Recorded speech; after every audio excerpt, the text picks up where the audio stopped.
Temperatures rising overnight to between 9 and 12 degrees. And now you're up to date on News Talk. Off the Ball. In association with Air. Watch every UEFA Champions League and Europa League game on the Air Sport Pack. This is News Talk. Yeah, you're very welcome along to Monday evening's Off the Ball. It is Joe here and Kev here and Richie here. Brian O'Driscoll is in studio after 8 o'clock. 3 Irish provinces in the knockout stages. Ulster not so good. We'll have Pat Nevin with us in about 25 minutes time. Liverpool away to Swansea, the evening game. We'll have Michael Calvin on the football show, very interesting journalist, written lots of great books. He's written his latest one. It's about 6 or 7 months old now, but there's been a follow-on documentary on the workings of the English academy system. Lots of interesting things in that book. We also have an interview with Kerry footballer Aislinn Desmond. Your text to 53106 will get you on Twitter at Off the Ball. Hello, gentlemen. You're very welcome. Hi, Joe. Hey, Joe. Viewers, eagle-eyed viewers on the Facebook Live, Periscope, Twitter, various platforms. We'll see there's a tactics board now in the studio. It's a rugby tactics board, let's say as well. Is that special request from you, Joe? Wouldn't be seen dead next to a football one. I listened to the rugby yesterday. So I wouldn't necessarily switch it on all the time. I was trying to watch the football. I watched the first half of Tottenham Southampton. I listened to Dave McIntyre, and we know Dave is excellent, isn't he? But it was actually a good listen. I enjoyed the rugby yesterday, actually listening to it. All the permutations, that's the kind of thing that ropes you in.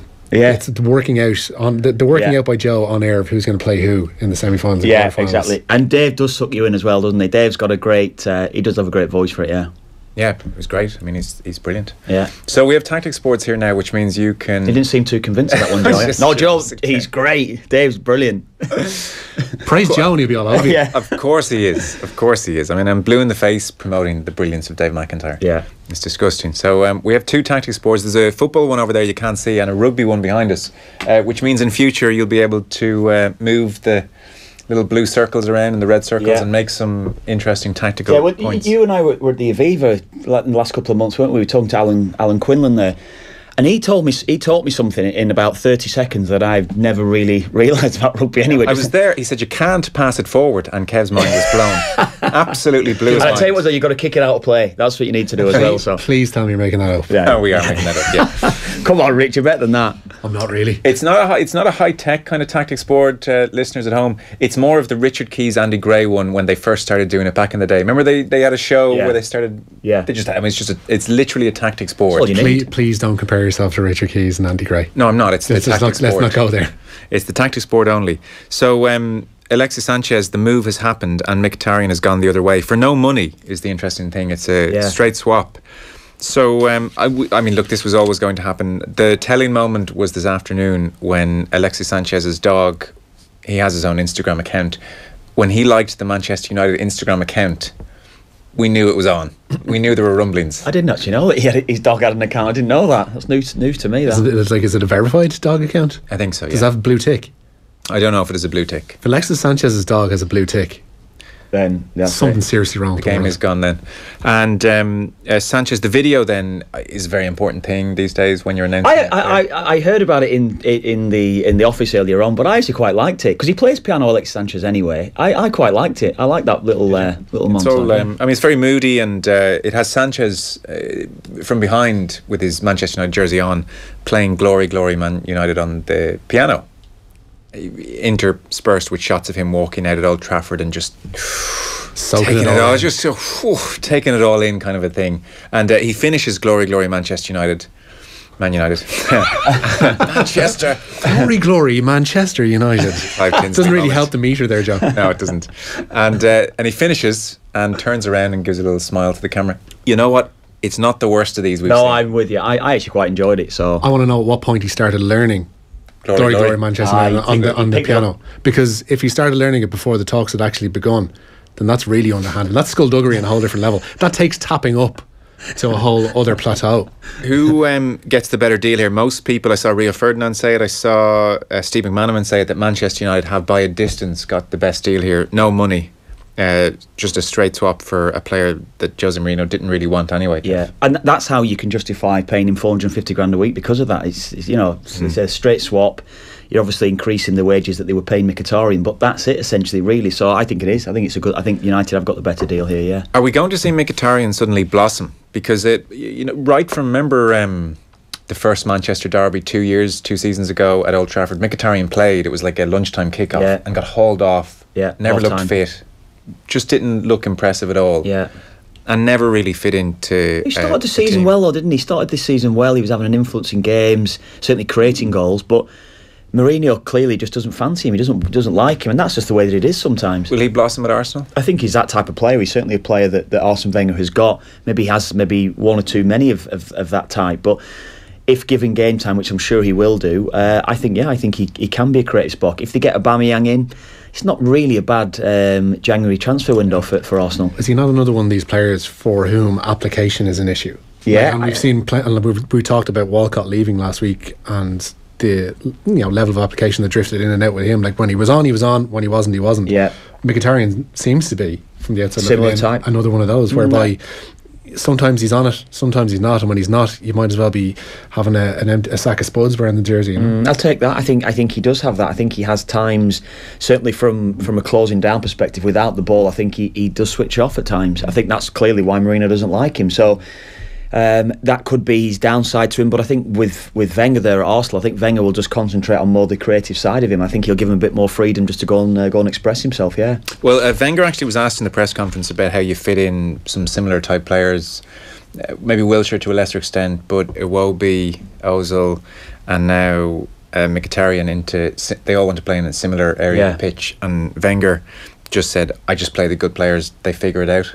I don't know how true that will be. We'll have to see. Well, I think that's been his downfall, hasn't he? He has had that insistence the players will figure it out rather than actually work with the team and try to help them to develop, and that's ultimately what's cost Arsenal over the last 10 years. Yeah, we'll ask Pat Nevin about that around 7:30. We will also ask him about James McCarthy, which was just really dreadful. Some of the pictures in the paper as well, and you've seen the images, that's what brought it home. Of course, the match today didn't show the replay of it. I didn't even see the replay from it at all, but it was shocking, really, wasn't it, when you see it? And it was so innocuous. There's nothing really in it. It was just going to block a shot, whatever, trying to get close. And he's had a terrible time with injury over the last couple of years. So you feel for him, devastated for him, really. Yeah. I mean, the days of a cruciate being the one they all fear are kind of gone now. You come back better and stronger than ever. We haven't seen Seamus Coleman back yet. Yeah, I think he did have a slight thigh injury as well. That's maybe just hindered his return. Yeah. Like, is McCarthy likely to come back from something like this? Is it impossible to tell? It is impossible to tell. I mean, you'd look to someone like Henrik Larsson, who came back. He was as good as ever when he came back, Henrik Larsson. Maybe look at one of our own, Alan Judge, at the moment. He had a similar injury, and he's not been able to reach those highs yet. He's not necessarily been getting even in Brentford's side. So Eduardo never quite came back. Yeah, that's true. Eduardo's another one, isn't there? So, for every Henrikh Mkhitaryan, there's probably three other. Henrik Larsson. Sorry, there's probably three others that didn't necessarily return to show the. I mean, I think you said it yesterday. Aaron Ramsey did take a while. Long time. He took a long time to come back. I think it's more the mental scars from it. I think Keith was on with you yesterday when you were talking about it.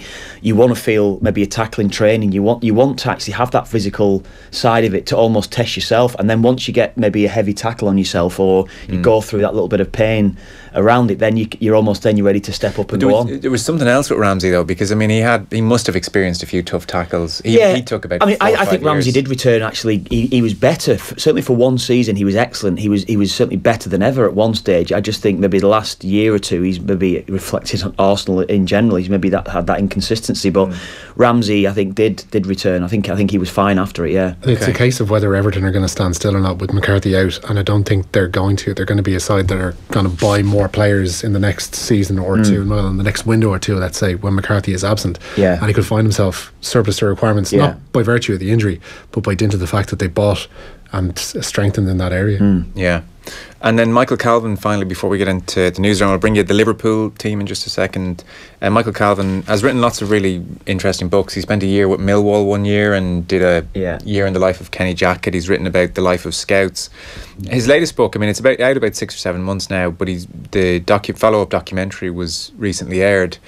Looks at just, I guess, that age-old story, how you make it from promising kid to fully fledged professional. So it's a look at the academy system. Like, there's loads of interesting, juicy bits at it.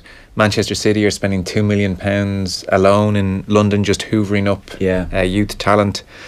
There was a 13-year-old who was offered a contract of 45 grand a week once he turned 17, but he could sign it there and then. So a 13-year-old, he had it made 45 grand a week as a 17-year-old, and didn't sign it. Actually, was the interesting thing. We'll hear about that. The youngest player that he could find who had been scouted was Jackson Lal.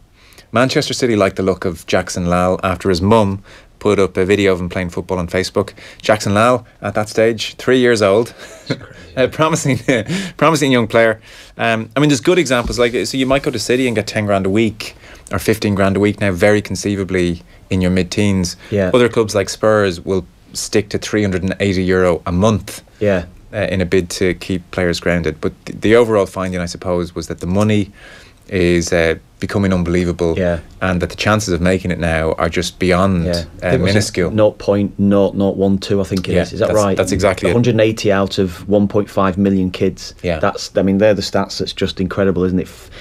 More than likely, your child will not make it. You probably wouldn't make it now, would you?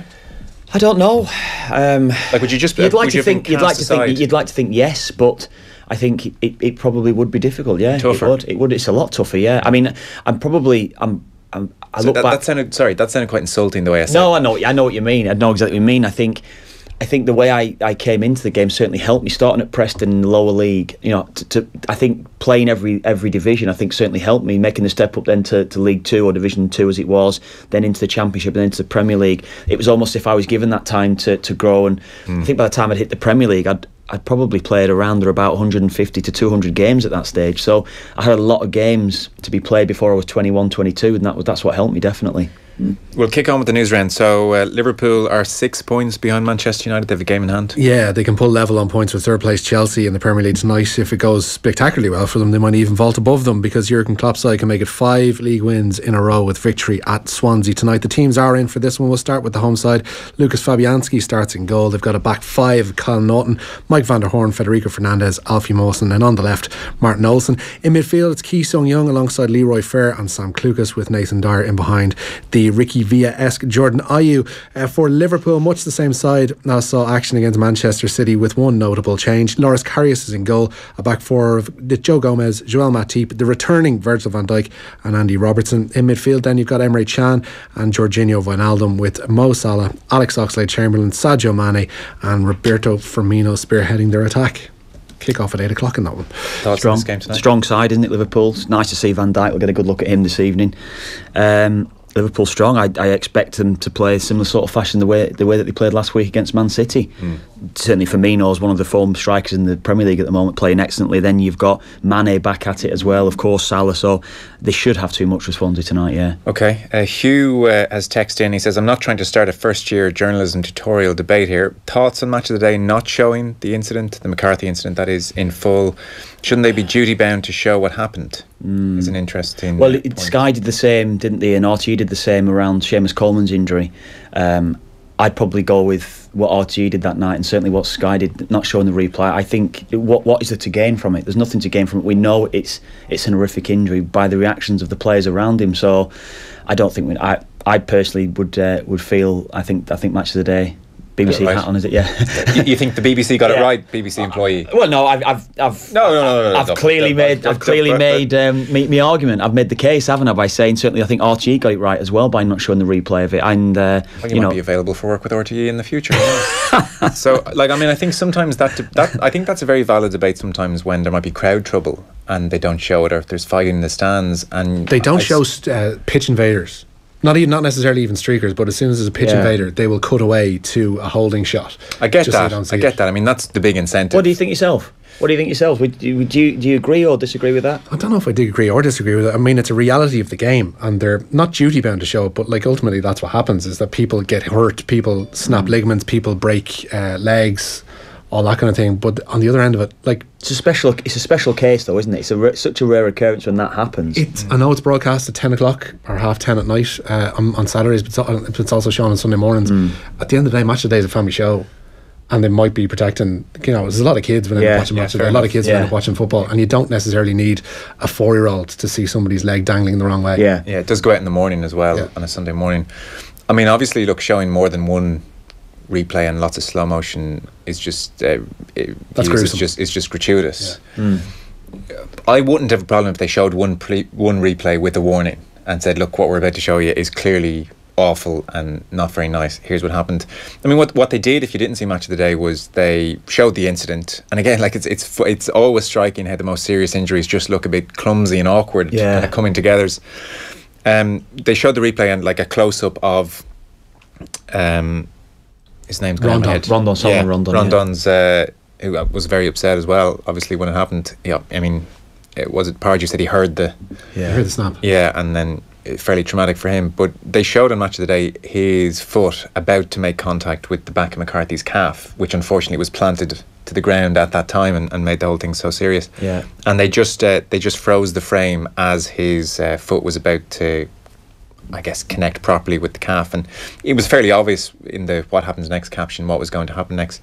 So you did get a feel for the incident. You knew what had happened. I mean, it was probably a very a good treatment of it on Match of the Day. Hugh, despite his best intentions here, has started a first-year journalism tutorial. But I think when there's crowd trouble and they pull away, I think that's wrong, actually. I think they should show that. The crowd trouble? Yeah. Why? Because I think there's journalistic merit in that. Like, a serious injury can be just a gratuitous, but the nature of crowd trouble, or what's going on in the stadium, I think show it and let other people editorialise over the rights and wrongs, how serious or otherwise it was. I understand. It's a fair point. I understand the streaker. Maybe Richie's point as well is quite valid to that as well. Would you want your children to see crowd trouble? Yeah, crowd troubles. You know, people going head to head fighting things. I don't think I'd want my kids. I know, but I mean, your kid might happen to watch the 6 o'clock news as well. You know, I mean, you can't just make everything child friendly. Yeah, okay, I'm with you. All right then. All right, John Molloy spoke. Yeah. I'm not saying I'm right. I'm just giving my thoughts on it. Right. Mother Jereza over there. Where are you taking us next? We'll take you to the other side of Manchester, because at the same time the swap deal involving Sanchez and Mkhitaryan was announced, Manchester City announced that Kevin De Bruyne has signed a new 5.5-year contract at the club. It ties him to the Etihad until the summer of 2023, and it's thought he'll see his wages boosted by around £100,000 a week to just the mere £260,000. Yeah, they say it could be 300,000 with incentives there, and he deserves it, doesn't he? If you're talking Alexis Sanchez getting 450 grand a week, he more than deserves that pay rise, definitely. Yeah. Well, Kevin De Bruyne has signed a new contract, an extension today, because Declan Lynch was in yesterday making. You just said that, did you? Are you for real, Joel? Where are you? Where's your head today? Where is your head? I thought you were talking about Mkhitaryan. That was all about De Bruyne. It was all about De Bruyne. Sorry, no, I agree. That's a great point. The clue was in the name, Kevin De Bruyne. What we're saying? Can I tell you what's the point of you being here? I was distracted by the following text. Will we just carry on, Kev, ourselves? Oh, honest to God. Whoa, steady, Pete. Steady. Let's set the scene first. Some useless music trivia for you, lads. I was just distracted by this text. It was an unusual one. The lyrics to Glory, Glory, Man United. This better be good. Were written by, well, if anyone's going to appreciate this, it'll be you. I mean, this is all over my head. If anybody's going to appreciate you ignoring my Newsround, sorry, go on, sorry. The lyrics. By all means, finish. The lyrics to Glory, Glory, Man United, which we mentioned, Alexis Sanchez earlier on, were written by Frank Renshaw of Herman's Hermits fame. Yeah. The band who, you'll remember, Joe, this person says sarcastically, had a #1 in the US with that unforgettable tune, Mrs. Brown, You've Got a Lovely Daughter, in 1965. Fact, says Jules. We've dug out the tune, Jules. Mrs. Brown, you've got a lovely daughter. Girls as sharp as her are something rare. But it's sad, she doesn't love me now. She's made it clear enough, it ain't no. One for the audio files. Yeah. Oh my God. There we are. From the same man who wrote Glory, Glory, Man United. I apologise. Stop looking at me like that. I generally do listen to 95% of the things you say. Honestly, God. Right, we shall move on. The Ireland squad for the first 2 rounds of the Six Nations has seen its first alteration. James Cronin has replaced his Munster teammate Dave Kilcoyne. The prop suffered a knee injury during yesterday's Champions Cup win over Castres at Thomond Park and will remain with the province for treatment. The squad, the Ireland one that is, departed today for a week-long training camp in northern Spain. Meanwhile, Morgan Parra has been ruled out of the France squad for the opening Six Nations game with Ireland.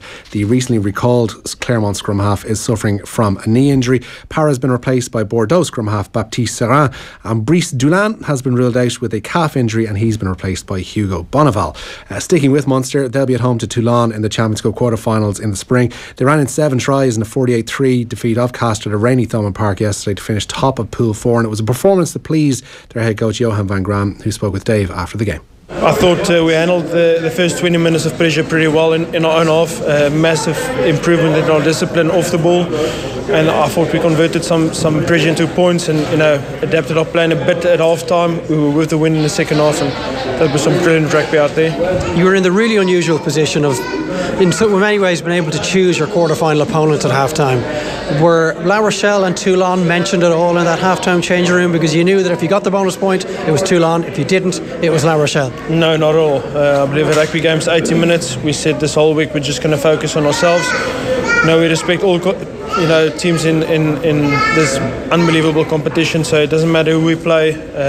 We'll just go right back to zero and prepare well for whoever's coming up next.